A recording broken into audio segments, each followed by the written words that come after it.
The chandelier light was still trembling above me when the laughter hit, sharp, careless, slicing straight through the pride I had carried into that room.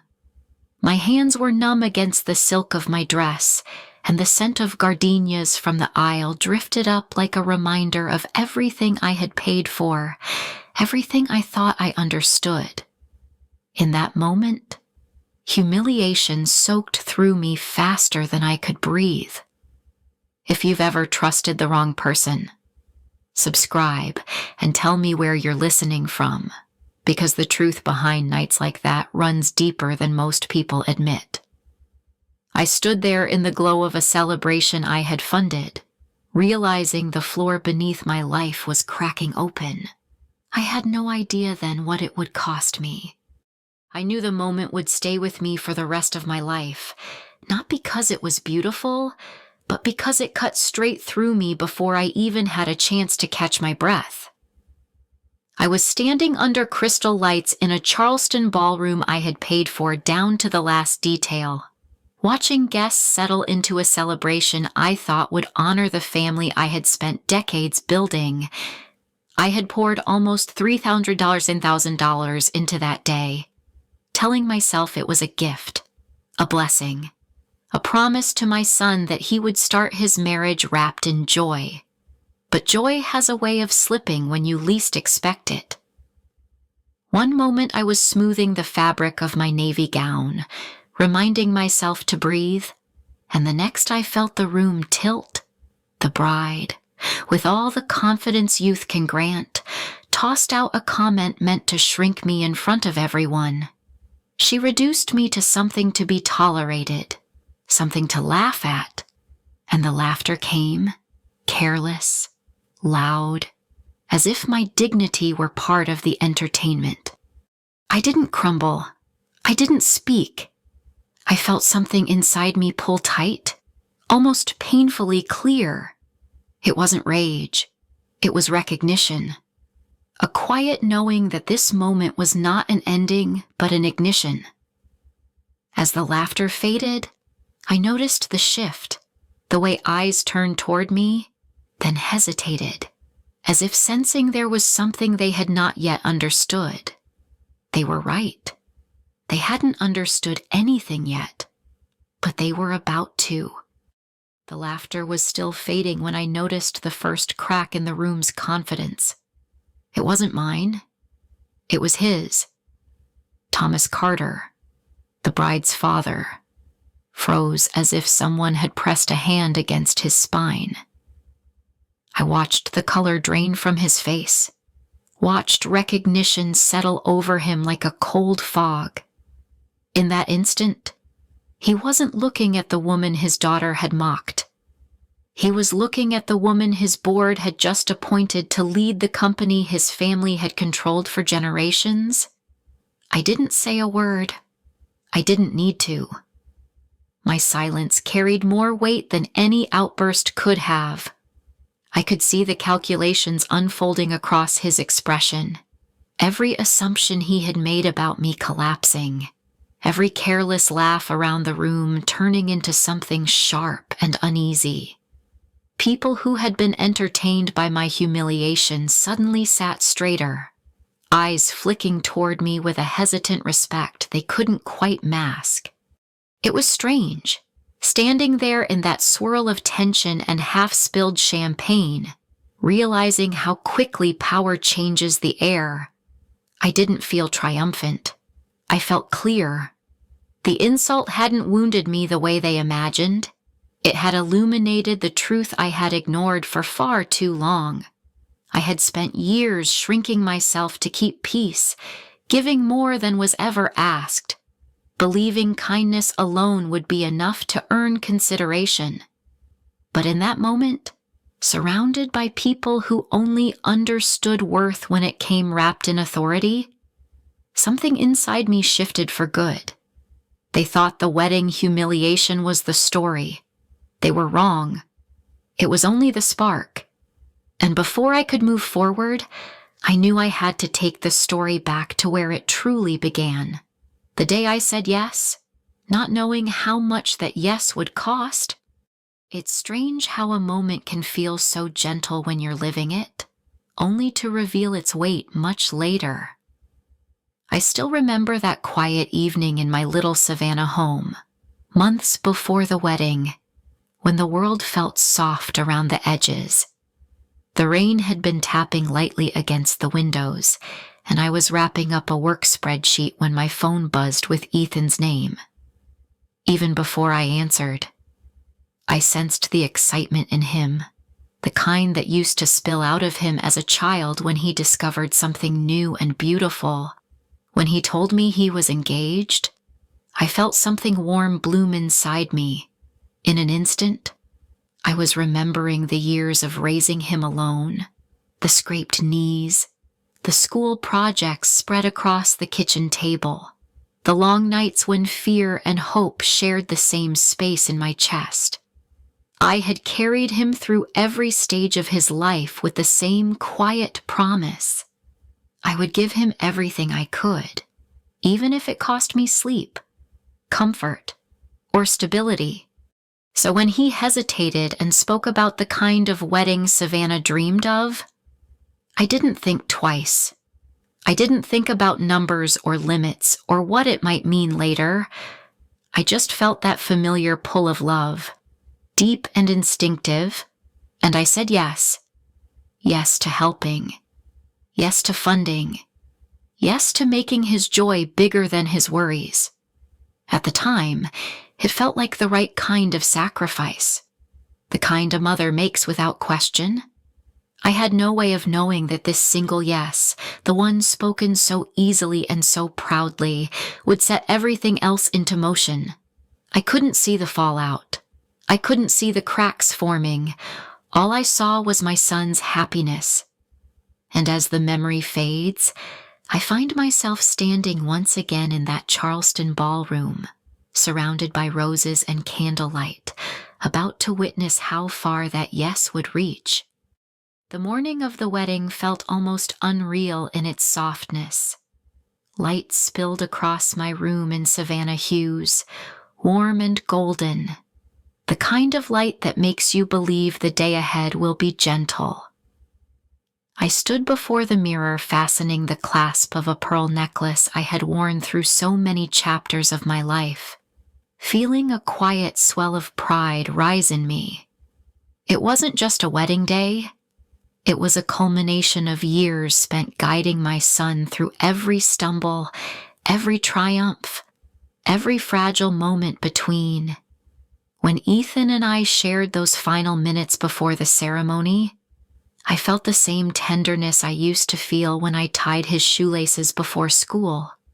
He looked nervous and hopeful, and I let myself believe that my presence still steadied him, even as he stepped into a life built beyond mine.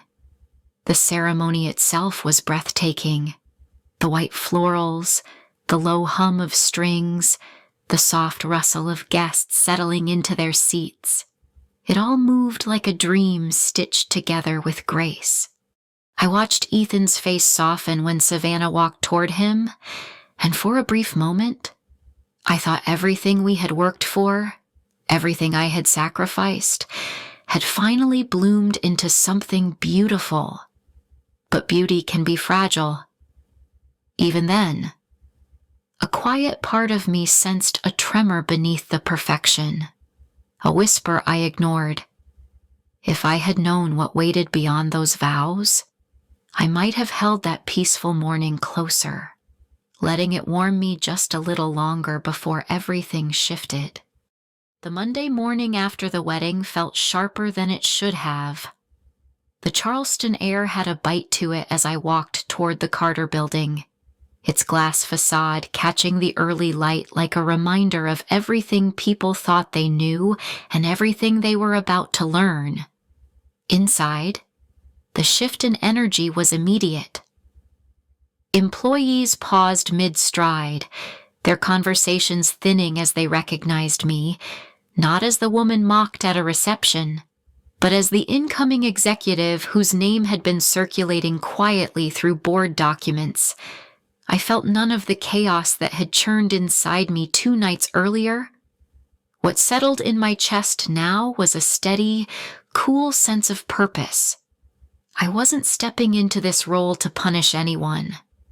I was stepping into it because it had been earned through years of work no one in that ballroom had ever bothered to ask about. When I met with Thomas Carter, I spoke from a place deeper than anger. I laid out what needed to change, how employee benefits had to reflect real care, how advancement had to be tied to merit rather than lineage, how transparency had to replace the culture of quiet entitlement. As I explained the shifts ahead, I could feel his pride bending under the weight of accountability, but none of it was rooted in revenge. These were decisions aligned with the values I had carried long before any of them misjudged me. Walking out of that boardroom, I should have felt triumphant. Instead, there was only a quiet ache I couldn't name. Professional clarity had come easily. Personal clarity was still circling, waiting for its moment. And when it arrived, when Ethan stood in my doorway with a confession that would split my heart far more deeply than any public insult, I finally understood that the real reckoning was still ahead. It was late when I heard the knock, the kind of late that settles into the walls and makes everything feel heavier than it should. I opened the door to find Ethan standing there, shoulders slumped, eyes unfocused, the weight of something he could no longer carry alone pressing down on him.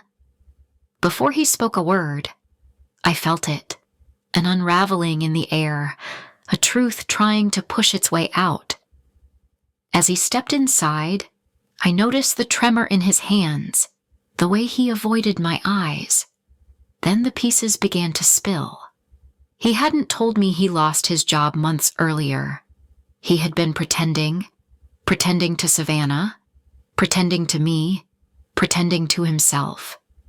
And as his world tightened, he reached for the thing he believed would hold: my name, my credit, my history of showing up. $97,000, multiple lenders, signatures imitating mine, debt stacked on debt.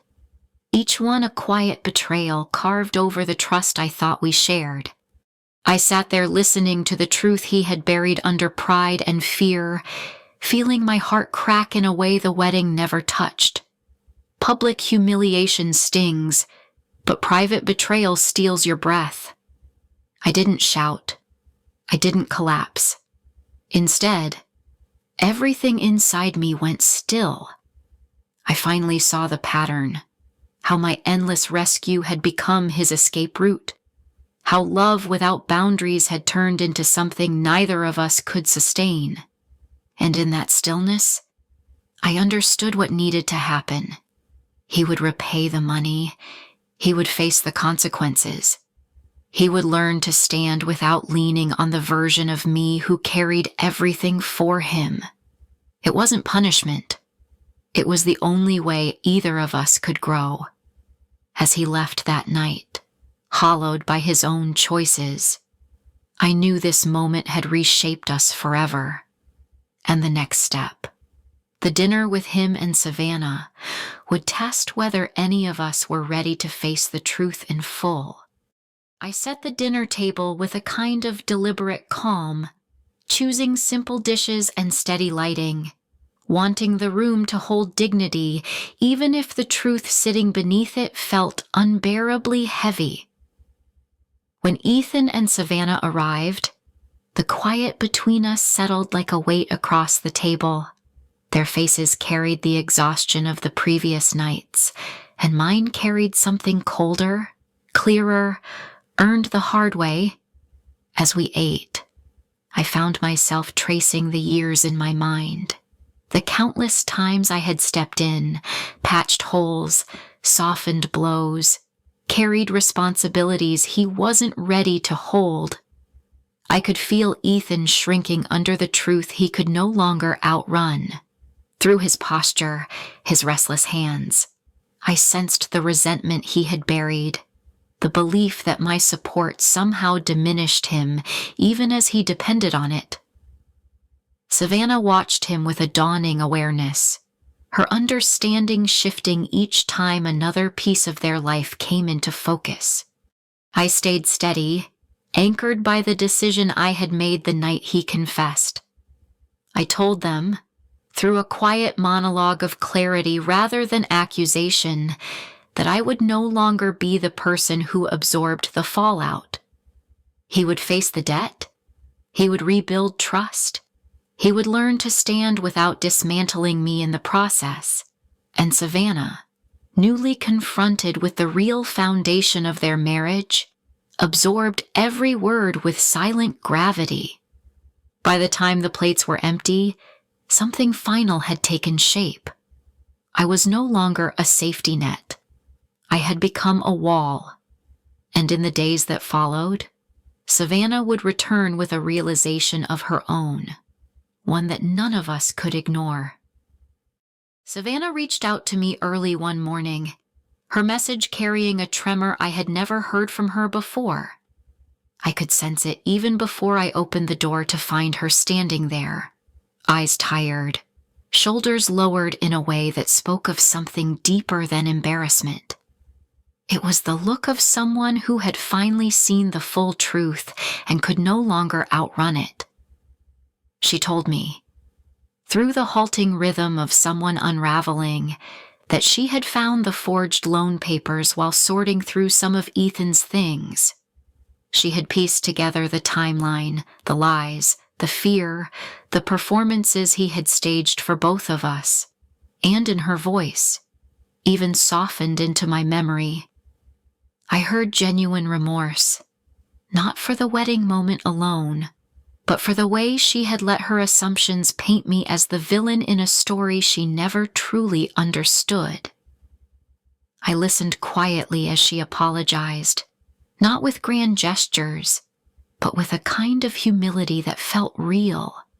She admitted she needed space from the marriage, space to understand who Ethan was beneath the polished facade she married, and she acknowledged that I deserved far better than the carelessness she had shown. I accepted her apology with calm steadiness, not to absolve what happened, but to recognize sincerity when I saw it. Growth rarely arrives gently, and in her eyes, I saw the beginning of it. And in that moment, I felt the first quiet shift toward my own rebuilding, the transformation waiting just ahead. The weeks that followed moved with a quieter rhythm, as if life itself had taken a long breath after everything broke open. At the company, the changes I set in motion began to take root. The mood in the hallways softened, and people who once avoided speaking up started sharing ideas with a kind of cautious hope. It reminded me that leadership is less about authority and more about creating room for others to stand taller. At home, Ethan began his first steady steps toward responsibility. He found counseling, picked up contract work, and sent me his first repayment, small but honest. I saw the weight in his eyes, and for the first time, it looked like accountability rather than avoidance. Savannah kept her distance, sorting through her own truth, but she sent quiet messages of gratitude that carried sincerity without expectation. As for me, I felt something slowly repairing inside, not the illusion of power people projected onto me, but the steadier truth beneath it. I realized I was rebuilding not just my life, but my sense of self, stripped of old guilt and old roles. And with that came the clarity to share the lesson all of this carved into me, a lesson I will offer in the final part ahead. I look back now and see how a single moment meant to cut me down became the spark that pushed me toward a truer version of myself. That insult at the wedding did not break me. It stripped away the last remnants of who I thought I had to be. In its place, I found boundaries I should have set years earlier and a sense of worth that no title or approval could ever define. I learned that dignity grows in the quiet choices we make when no one is applauding. I learned that saying no can be an act of love, and saying yes without limits can slowly erase us. And I learned that respect is not something we earn by sacrificing ourselves. It is something we uphold by standing firm in who we are. If you're listening and you've ever been mocked, underestimated, or pushed into the background, I want you to hear this clearly. You deserve respect, too. You deserve to take up space without apologizing for it. This was my journey back to myself, and I hope it gives you strength for your own. Share your story in the comments. I would be honored to hear what you've walked through.